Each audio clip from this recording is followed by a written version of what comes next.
Wall Street Journal, if I'm not mistaken, reporting that Israelis are spying on the United States.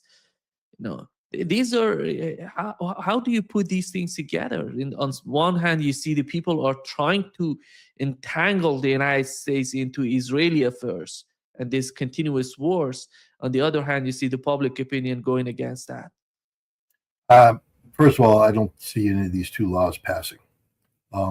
The CIA knows Jonathan Pollard, and they know what the Israelis do, and they understand that Israel is the greatest intelligence threat to the United States in the world today. Israel does more spying on America than any other nation out there. And militarily, again, first of all, there's some constitutional issues. Just because Congress passes a law doesn't mean it is constitutional. At the end of the day, Israel is a foreign nation, and it just isn't going to happen. This is just the stupidity of the pro-Israeli crowd in Congress putting forward legislation of this nature. It will never pass muster. So I'm not going to lose any sleep over stupidity. Congress has proposed stupid things in the past, but it's fundamentally un-American. The American people won't go for it. We're not the same as Israel, and it's actually a very bad mistake on the part of the proponents of these two laws, because as you start to open this up for the kind of discussion that needs to take place before votes of this nature, how you want to let Israel into the behind the green door in the intelligence business and give them access to all of our secrets when Israel's the number one threat to the United States in terms of espionage. It's just stupid. Jonathan Pollard stole the manual that controls all of our, that tracked all the frequencies that we monitored from the intelligence perspective, and then the Israelis sold that to the Russians, or to the Soviets, to get more immigrants out. We want to let these people behind the green door. It's really not a discussion they want to have with the general public, because at the end of the day, the public is more pro-American than they are pro-Israel. And the same thing with the defense. People need to understand that the Israeli military and the American military are not the same. They have good fighter pilots, I'll give them that. But their ground forces suck. If half their ground forces had to fight in the American military, they wouldn't qualify. Half of them couldn't pass Marine Corps physical fitness standards. And otherwise, these are reservists. These are conscripts. They have a handful of professional cadre, but the majority of their fighters are conscripts who serve for 2, 3 years, a year and a half sometimes. You can't train a hardcore professional warrior in that period of time. These are people who don't, and you saw the breakdown of discipline when they went into Gaza. They're not very good. They're just not very good at what they do. And you want to integrate this with the United States, it's stupidity in the extreme. Israel has some special forces that are high quality and such, but when it comes down to the average Israeli defense soldier, they're not the equivalent of the Americans, and they're foreigners. They're foreigners, and not just that, they're hostile foreigners. They don't care about America. They lie about it. They claim they can't, but we know their true intent. And you know who knows the true intent? The intelligence services, who monitors this all the time. So I just don't, this is not a discussion the pro-Israeli crowd really wants to have with the American people. But they put the laws forward. Let's see where they go. We had Pakistan together with Qatar mediating between Iran and the United States in Switzerland. And the region, yesterday we had Iranian foreign president going to Pakistan talking about a new security architecture for the region. It's about Saudi Arabia, Turkey, Qatar, Pakistan, all coming together. Do you think that just remember just the tremendous change since the war, before October the 7th. I think October the 7th going to remain in the history as the total change of the mindset of the governments in the region toward Israel. We had Abraham Accords, normalization between Israel and Turkey and Saudi Arabia. You see, that's not the case anymore, even under the Trump administration. And the region is trying to redefine itself, reshape itself, to adapt, to somehow to get accustomed with the new reality of the Strait of Hormuz. Because Saudi Arabia, it doesn't mean that Saudi Arabia is going to be a vassal of Iran or Iran wants to dominate them. It's about a new security architecture for the region. they're coming together and talking to each other, which wasn't the case before. What is your understanding of that? Well, again, we have to look at this over time. The Carter Doctrine, which was invoked in the late 1970s after the Soviet invasion of Afghanistan, basically, was a deal with the devil for the Gulf Arab states, where they guaranteed America's access and ability to control global energy supplies, especially Saudi Arabia, over developing Saudi oil fields so that they could overproduce oil on demand. If the United States needed more oil, they could underproduce to help control the market. In exchange, the United States guaranteed security, and everything about our relationship there. I mean, when the Central Command, which is the main combat command responsible for the region, has more influence than the U.S. ambassador, it tells you what the priorities is. It's always been about security. And the way we framed, the Shia crescent, so we have to create the Sunni counterpart to contain Iranian expansionism. We've been selling them integrated air defense systems networks. We've talked about, how we're going to provide the same equipment, and then it's all going to be integrated into a singular shield that's going to repel, Iran's missiles. And then the might of America's back there ready to charge in and save you. The American cavalry is on the way. But it turned out that none of the missile systems worked as advertised. Everything was a lie. Everything was a fraud. And the cavalry is actually the 7th Cavalry, commanded by General Custer, after the little Battle of Little Bighorn. It means the general's dead and the cavalry's slaughtered and there ain't nobody coming. And the Gulf Arab states recognize this. They recognize this reality. And so does everybody else. Everybody else who is dependent on the notion of American hegemony, a notion of American military supremacy being sustainable over time. It's now been exposed as a lie. And so they're adjusting to this new reality. You're right. It's not that Saudi Arabia and the Gulf Arab states are going to kneel before Iran. Iran doesn't want that either. What's going to happen, though, is that they're going to recognize that they aren't going to let outside powers like the United States create a black and white us versus them reality. That the reality is that everybody has to live together. The Strait of Hormuz proved this. It's a common, choke point that the oil has to go through. Iran has said we can control this at any time we want to. What needs to happen is the new security framework comes into where everybody's security is linked. Therefore, there's no necessity for Iran to shut it off. But the only way that happens is if you remove the most destabilizing force in the region, which is the United States. Donald Trump tried to use Syria against Lebanon. He said Benjamin Netanyahu needs to learn from Syria. They can do something against. And then we had this Syrian, I don't know if you can call it president, but the guy Al-Jolani came out and said, I'm not going to attack Lebanon. What's in it for me? And we don't need to do that. And with the case of Lebanon, we have to talk with all parties in Lebanon. We have to talk with Hezbollah, with the government. And what was so strange yesterday, we've seen that the president of Lebanon coming out and said, no, there is no way to have any sort of peace if Israel doesn't withdraw totally from Lebanon. The guy, the guy is totally connected with the West, with the United States. And he comes out talking this way. What is the sign that you get from these sort of arguments? Again, the U.S. lost a war. Why can't people understand this? We didn't win. And yet, we're trying to dictate terms of surrender to people who won the war. And I think you now have, just as the Gulf Arab states, it's not as though the Gulf Arab states are enamored with Iran. They're not at all. But they understand the realities. You have a Lebanese president who does not like Hezbollah. And you can go back and hear, the rhetoric he used about, the need for Hezbollah to dismantle itself and the Lebanese armed forces are going to fill the vacuum. But now he's confronted with the fact that Israel is a rogue power that's out to annihilate Lebanon no matter what. And the United States is incapable of agreeing to anything. And so he's, he has to deal with the reality. Hezbollah exists.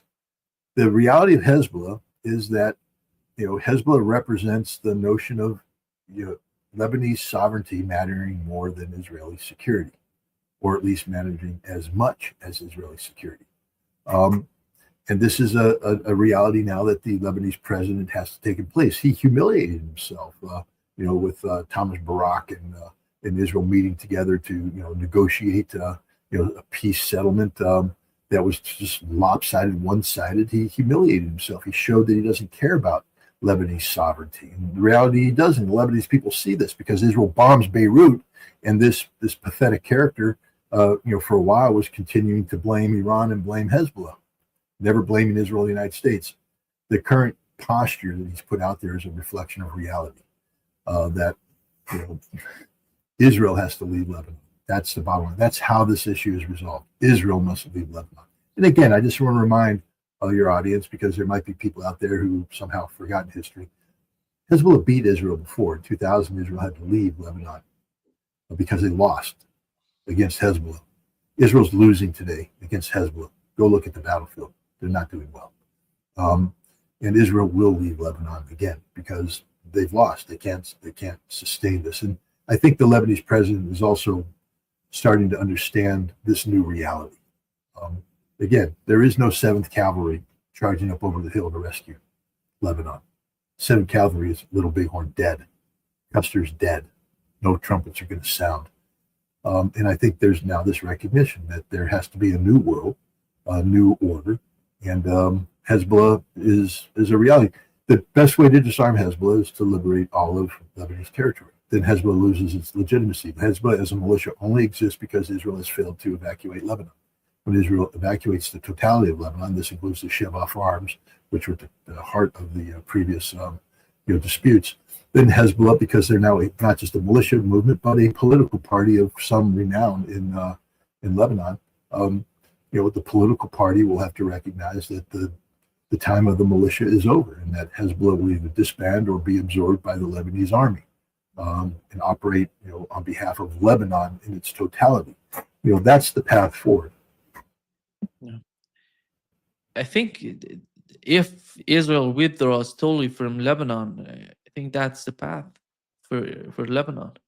And but without that, without no other path. But it can only happen. I mean, Netanyahu has to go. The bottom line is that this man has created so many problems for Israel and the region. And I think his time has come close. You said earlier that he's a genius, and he has, of course, shown a tremendous political genius for staying in power.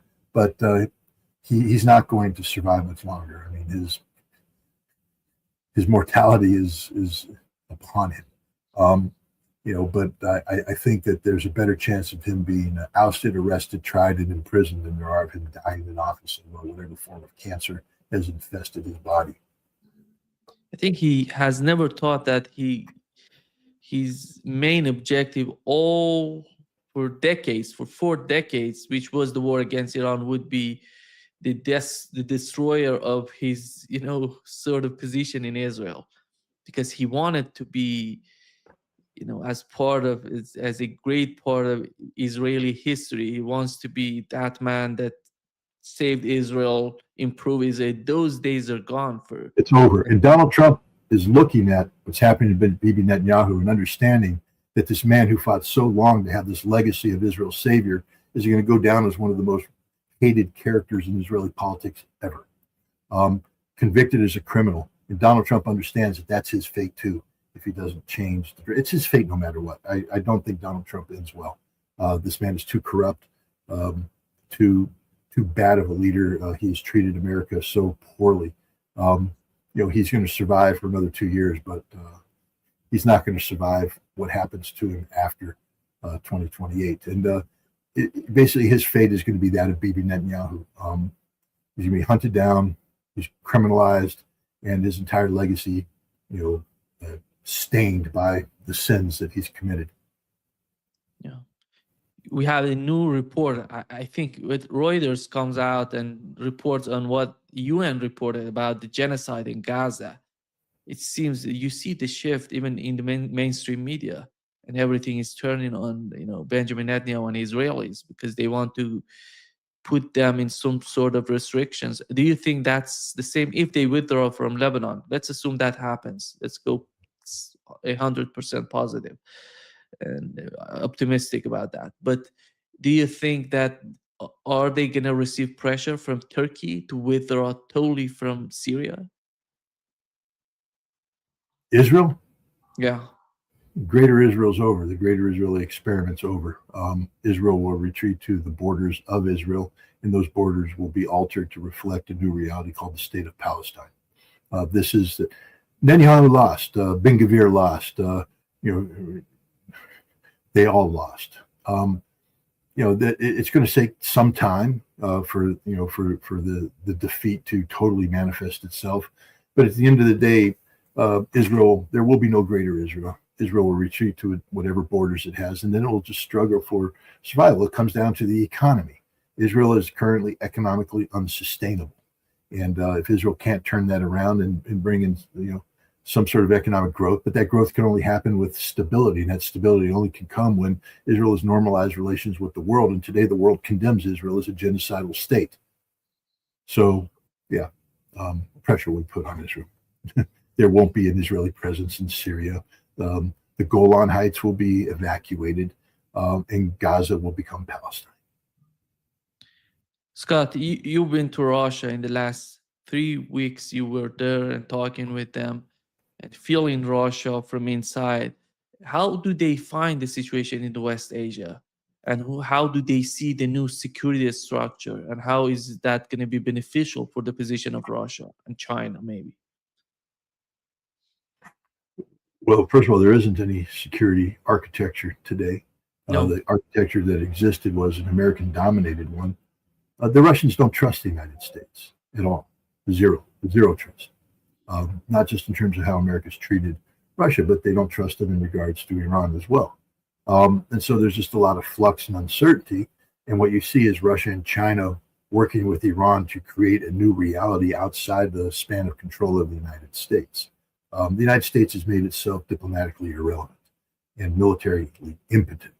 And what's left? The hot air of Donald Trump. Russia doesn't care anymore.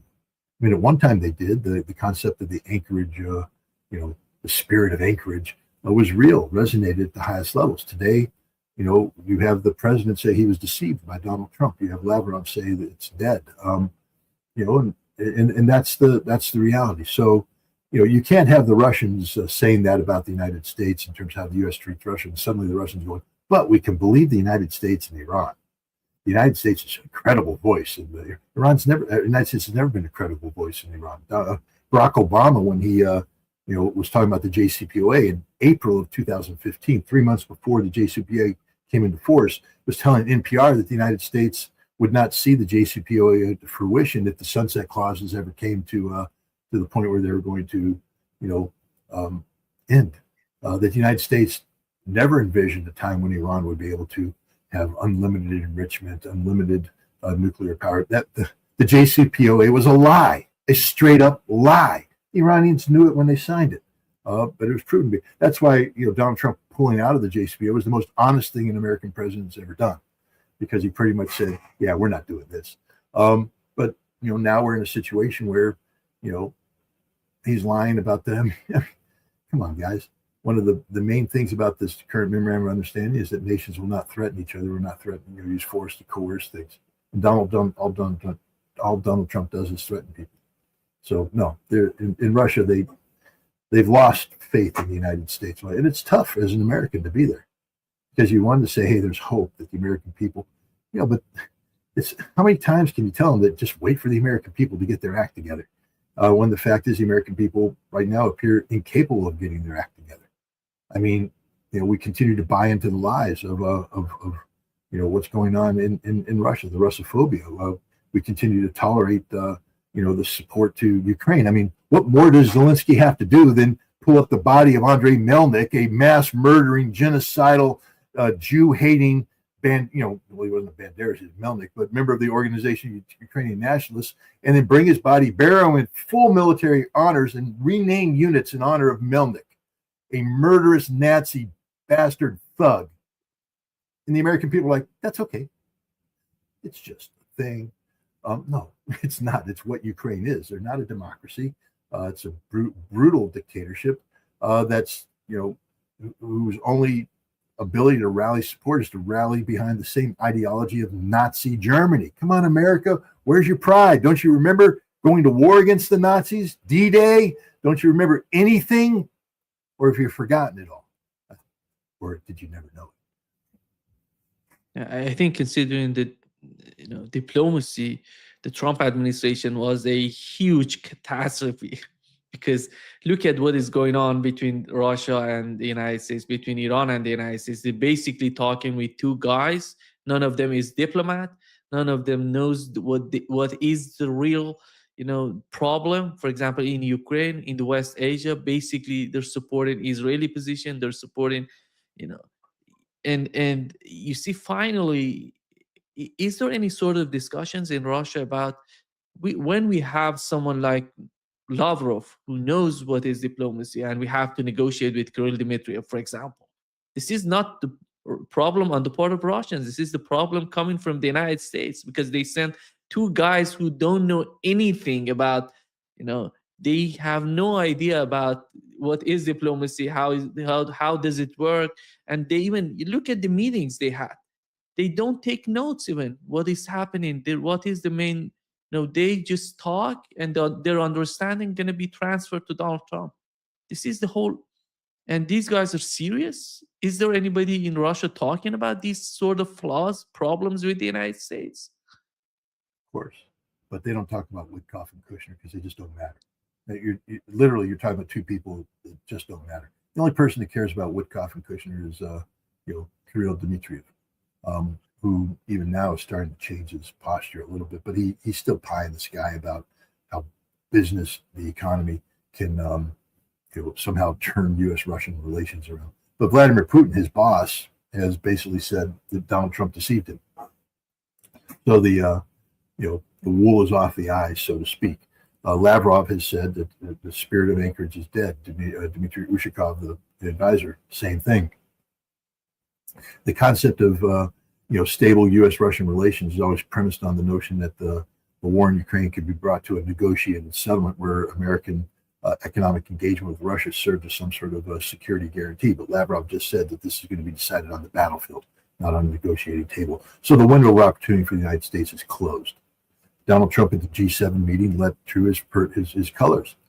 Going to provide long-range strike weapons to Ukraine so they can strike Moscow. That's not what you say if you want to be friends. He's going to strangle the Russian economy by going after Russian energy. That's not what you say if you want to be friends. Russia knows the truth. Russia knows the enemy. Russia knows who the enemy is. They'll continue to talk to Kushner and Witkoff because talking's better than not talking, because it creates the potential for something to happen. Doesn't mean that something will happen, but at least there's potential because there's talking.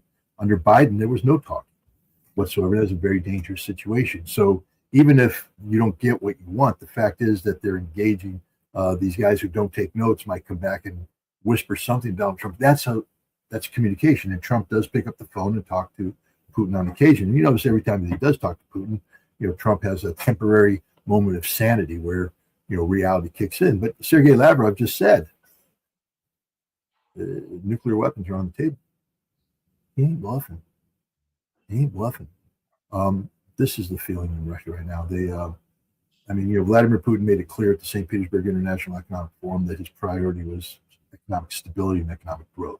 That he's not going to let the war in Ukraine, define the future of Russia.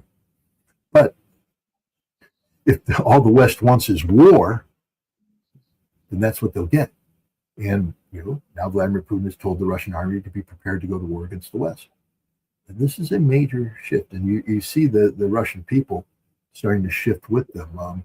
I spent a lot of time in the Donbass and Zaporizhia, investigating drone warfare and things of that nature. The propaganda that we're being fed on social media through X. Elon Musk has done an algorithm that just gives pro-Ukrainian bloggers the ability to flood the airwave, and anti-Russian bloggers and anti-Iranian pro-Israeli bloggers. And so the average person coming on the feed, just scrolling through, they're going to be inundated with crap, absolute lies, just garbage. But because then they're not going to go to Russia and see for themselves. Moscow got hit. 500 drones came in. About 8 leaked through. The same day, the people of Moscow were living their lives. Zero impact on them. It was a little inconvenience. You had 1 or 2 guys go, "Oh my God, we got black rain falling on us," and then BBC turns that into a headline that as if Moscow is awash in black mud. No, Moscow is awash in people living their lives fairly well, by the way. Is there economic difficulties brought on by this? Yes, the price of gas temporarily went up a couple of rubles, inconveniencing people who live the country club lifestyle. But the price will go down. In Zaporizhia, electricity is out in the city, water is out in the city. But this isn't the first time these people have done this. People tend to forget that you're dealing with people who have been at war now for over 12 years. They know what war is, and there's no quitting these people. The people of the Donbass, I'm wearing their shirt, built under fire. That's their thing. We're built under fire. You think you can defeat us? We've been built in the forge of fire. 12 years. People who were kids in 2014 are adults today, and all they know is war. And they're not going to surrender to the Ukrainians because they know the Ukrainians better than anybody. They know the hateful ideology of the nationalists. So Russia's in it to win. Russia's not being, hurt to the point of, collapsing to their knees. They took 27 million casualties against the Nazis in World War II, lost entire cities and entire regions. They still emerged victorious. Vladimir Putin said, we haven't even begun to engage with our full potential. And by the way, they're winning. People tend to forget that. We look at the video of an oil tank blowing up and the lid flipping through the air and go, oh my God, Russia's losing the war. No. Let's look at the battlefield. Let's look at Konstantinovka, which is falling. They're rolling up on Slavyansk. The Kramatorsk will fall by the end of the summer. The Donbass will be totally liberated. Zaporizhia, that front can't survive if the Donbass, if the urban belt falls. Russia's winning on the battlefield. It's a hard fight. That's the other thing that became apparent. You won't find a single Russian soldier who goes, yeah, those Ukrainians, they run like dogs. We got them on the run. They all go, no, they fight hard. This is a hard fight. And the drones, it's tough. I was hunted down a couple times by Ukrainian drones. Sort of interesting. But I got out of there. But these people are living it today.